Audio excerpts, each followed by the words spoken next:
Welcome to the video lecture on course Radiation and Microwave Techniques. We are going through unit number 2, that is radiating elements and arrays. Till now in the previous discussions of this unit we have completed the analysis of dipole antennas. Now this is the lecture number 4 of unit number 2. In that we will see the Yagi-Fuda antenna and the log periodic antenna. Let's see what are the contents related to these two antennas that will be covered today.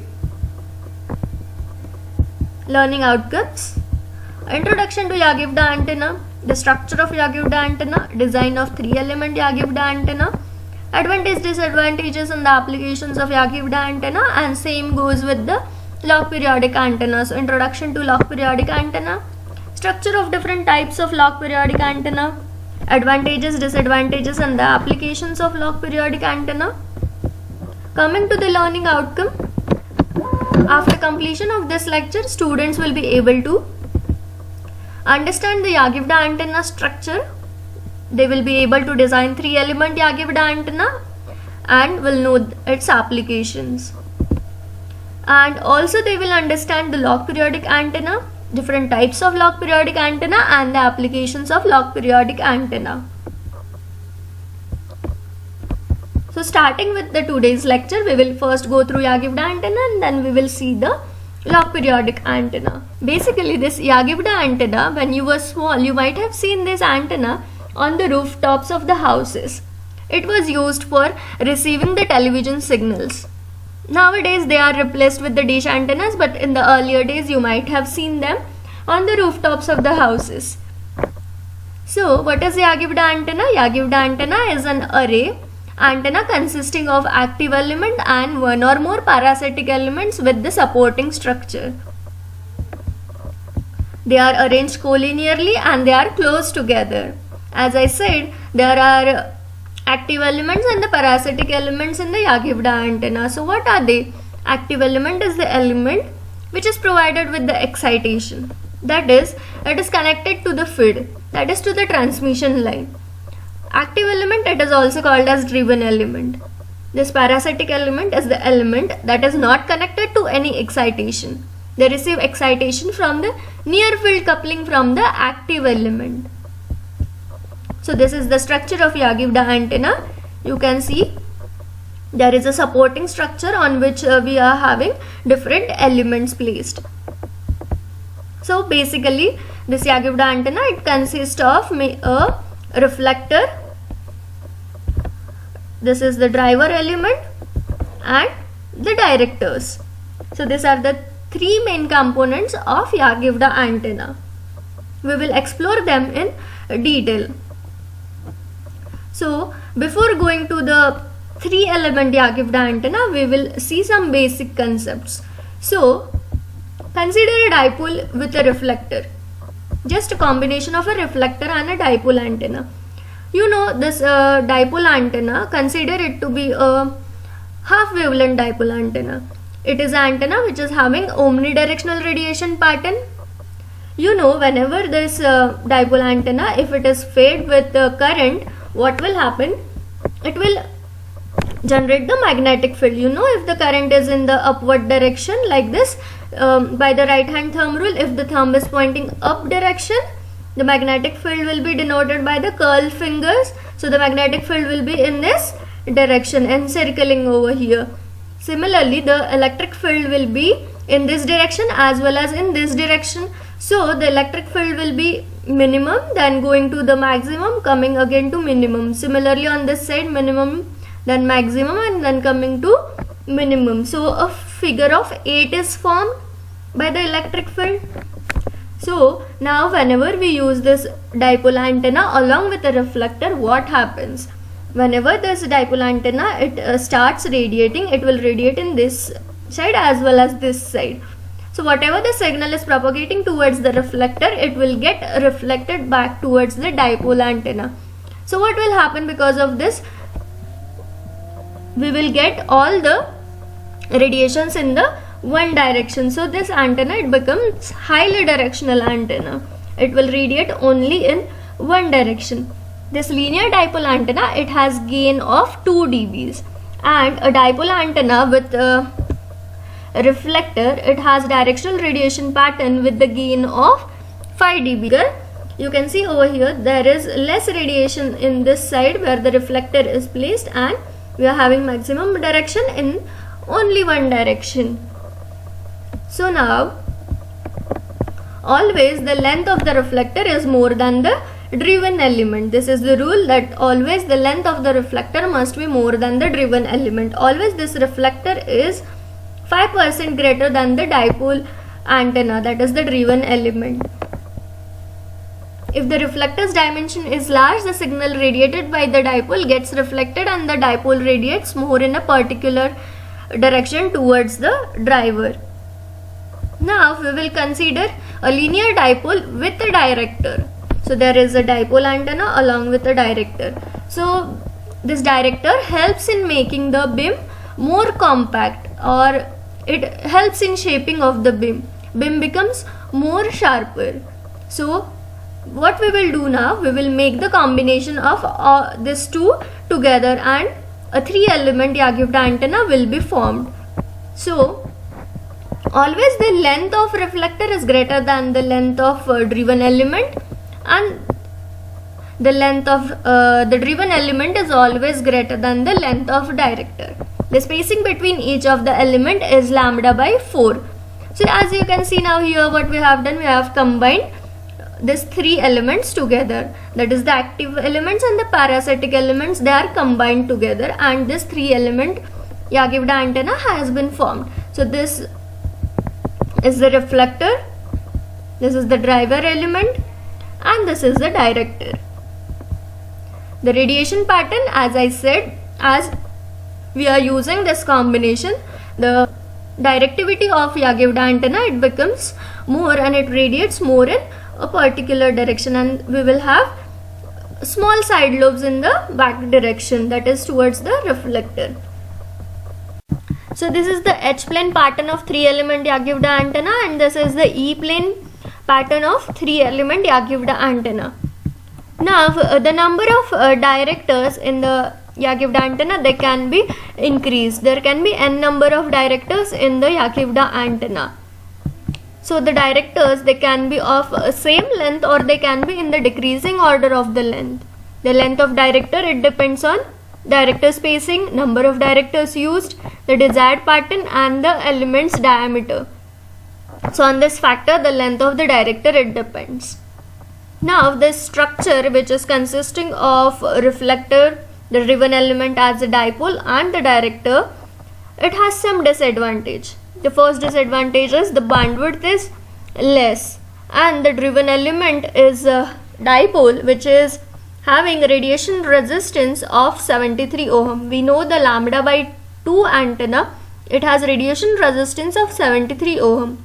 So most of the wires, they have characteristics impedance of 300 ohms. So there will be poor impedance matching, which will cause reflection of signal. There will be poor impedance matching in between the transmission line and the antenna. So to overcome this drawback, this structure consisting of the dipole antenna, that is replaced with the folded dipole antenna. You can see in the figure, instead of having the dipole antenna, it is replaced with this folded dipole antenna. The problem of lambda by 2 dipole as the driven element is removed with the help of folded dipole antenna. You can see the another figure in which this antenna along with the folded dipole is shown. So by using the folded dipole, replacing this dipole antenna with folded dipole has overcome those drawbacks, and the bandwidth increases by 2 or 10%. The input impedance is increased by 4 times, which is equal to 4 times of the radiation resistance of dipole antenna, that is 73. So it becomes 292, which is almost equal to the twin lead wire impedance of 300 ohms. So what happens because of this, the problem of impedance matching, now it will be not present. We can easily match the impedance of transmission line with the antenna. So design of 3-element Yagivda antenna. The length of active element, it is given in feet, which is equal to 478 divided by frequency in megahertz. Now the length of reflector element in feet is equal to 492 divided by frequency in megahertz. And the last element, that is the driver element, the length of driver element in feet is equal to 461.5 divided by frequency in megahertz. So just by putting the value of frequency, you can get the length of different elements, that is the active element, the reflector and the director, which is present in the 3-element Yagivda antenna, and the spacing between these 3 elements is lambda by 4. So you can easily design 3-element Yagivda antenna. Coming to the applications of Yagivda antenna, this Yagivda antenna, it is used at high frequency applications, that is for the high frequency band in between 3 to 30 megahertz, very high frequency band of 30 to 300 megahertz, ultra high frequency band of 300 megahertz to 3000 megahertz. As this type of antenna, it becomes bulky at lower frequency, so it is always used for high frequency applications. As we know, it was earlier used for receiving the home television signals, as it has high directivity, so it is used in point-to-point communication. Used for base stations on mobile communication system, where the area is stung out along a line such as a railroad, highways or the pipelines. So in this way we have completed the Yagivda antenna. We have seen the 3-element Yagivda antenna, how it radiates, how is the radiation pattern, and we have seen the disadvantage of using the dipole antenna as the driven element, and we have replaced that with the help of folded dipole, and the drawbacks were overcome, and the bandwidth, it was increased to 2 to 10%, and the problem of impedance matching between the transmission line and the antenna is also overcome by that structure. And then we have seen the designing of 3-element Yagivda antenna, and now the applications of Yagivda antenna. Usually this Yagivda antenna, they are used whenever the gain is of concern. So Yagivda antenna is the antenna which is optimized for higher gain, whereas the log periodic antenna, it is optimized for higher bandwidth. In the further discussion, now we will discuss about the log periodic antenna. Log periodic antenna, it is a broadband antenna having multiple elements, and again it is a narrow beam antenna. It is an antenna having structural geometry such that the impedance and the radiation characteristics, they repeat periodically as a logarithmic function of excitation frequency. 1:10 bandwidth, it can be easily achieved with the log periodic antennas. So example, that is at 300 megahertz, whatever will be the impedance and the radiation characteristics, they will repeat at 3 gigahertz. Usually the log periodic antennas are frequency independent antennas. There are different types of log periodic antennas, like log periodic tooth planar antenna, log periodic tooth wire antenna, log periodic tooth trapezoidal antenna, log periodic zigzag wire antenna, log periodic dipole array antenna. We will see log periodic dipole array antenna in detail, whereas we will see the structure of other types of antennas. So basically these log periodic antennas, they uses bifin structure, and this log periodic antennas, they were discovered by D.U. Hamel, and he did some experimentation. First he started with he discovered this log periodic tooth planar antenna. In that, the bifin structure, it was somewhat, some of the portion they were cut down, and he performed experimentation. You can see this figure first showing the log periodic tooth planar antenna. You can see some of the part of the bifin structure, it is removed here, and this is the feed at the center. So what he discovered, that the current, it goes on decreasing towards the edges, and he found that the strong current concentration is obtained at the edges of this antenna, at the edges of this conductors. So what he did, he removed the inner surface and he replaced the outer surface with the wire. So this log periodic tooth wire antenna was discovered. These two configurations of log periodic antenna, they are simple in design, they have lightweight, and they are cheap, as well as they are less wind resistant. The third type is log periodic tooth trapezoidal antenna.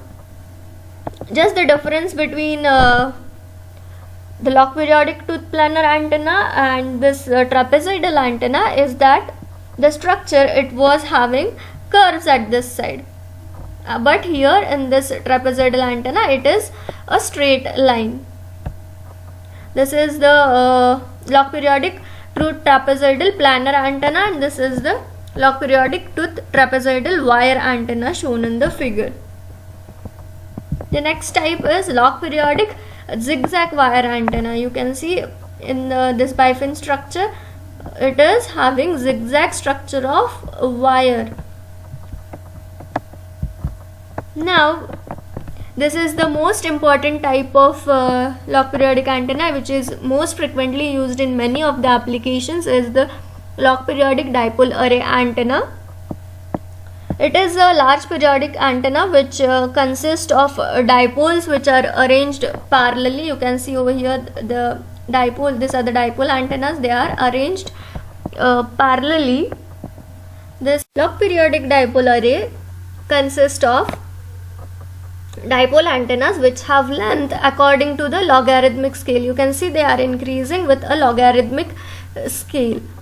Here this antennas, they are having length L, where this D denotes the diameter of dipole, whereas S denotes the spacing in between the dipoles, and this R denotes the distance of the dipole from the origin. Now coming to the types of feed mechanisms by which we can provide the excitation to the log periodic dipole array antenna. There are two methods by which we can provide the excitation.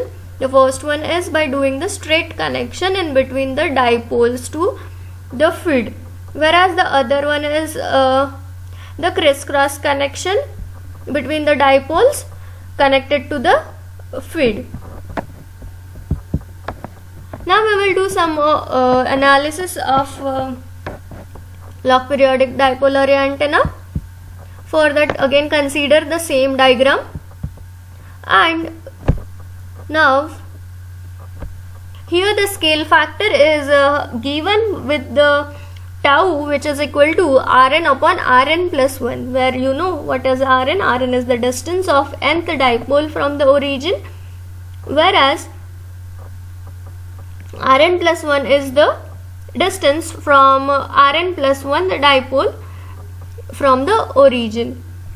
The length is increasing towards the edges, you can see in the figure. So now the relation between the spacing and the length of periodic antenna, for that we will go through this diagram.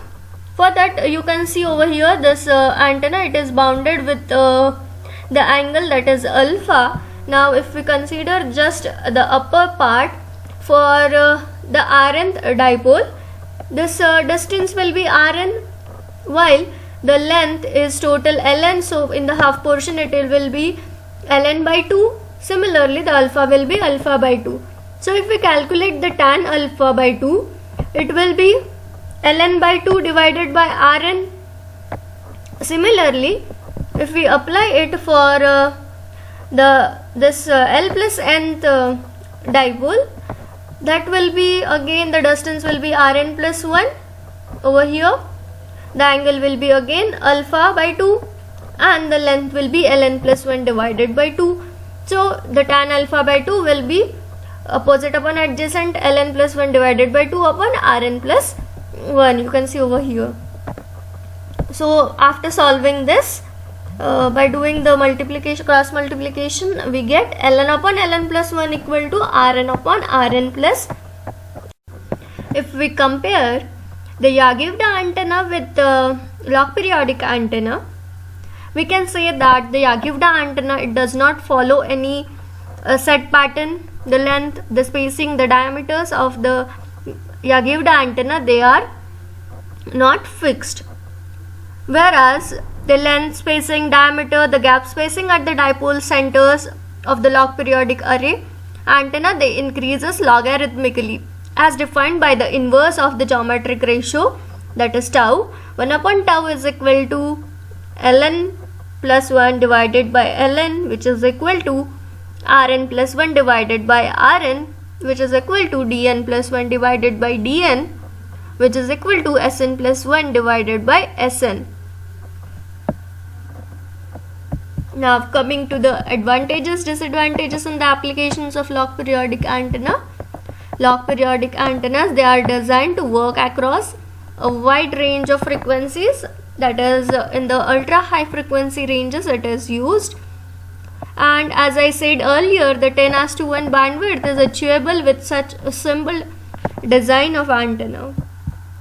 This log periodic antenna has disadvantages like at the low frequencies, that is at the high frequency and very high frequency, the number of elements needed, they are higher, and they offer lower gain as compared to the Yagivda antenna. Applications, they are used in UHF, that is ultra high frequency terrestrial TV, high frequency communication, and they are used where the bandwidths are of higher concern, that is wherever the higher bandwidths are required. As I said earlier, the Yagivda antennas are used wherever we require higher gain, whereas log periodic antennas are used where the bandwidth is of concern, that is wherever higher bandwidths are required. Hope you have understood the log periodic antenna and the Yagivda antenna.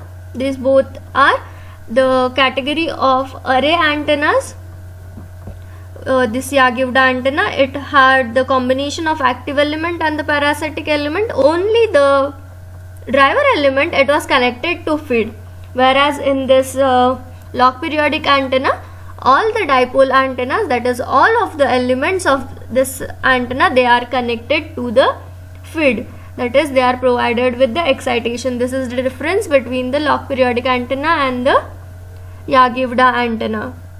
And also the Yagivda antenna provides higher gain, whereas log periodic antenna provides us with higher bandwidth. Thank you.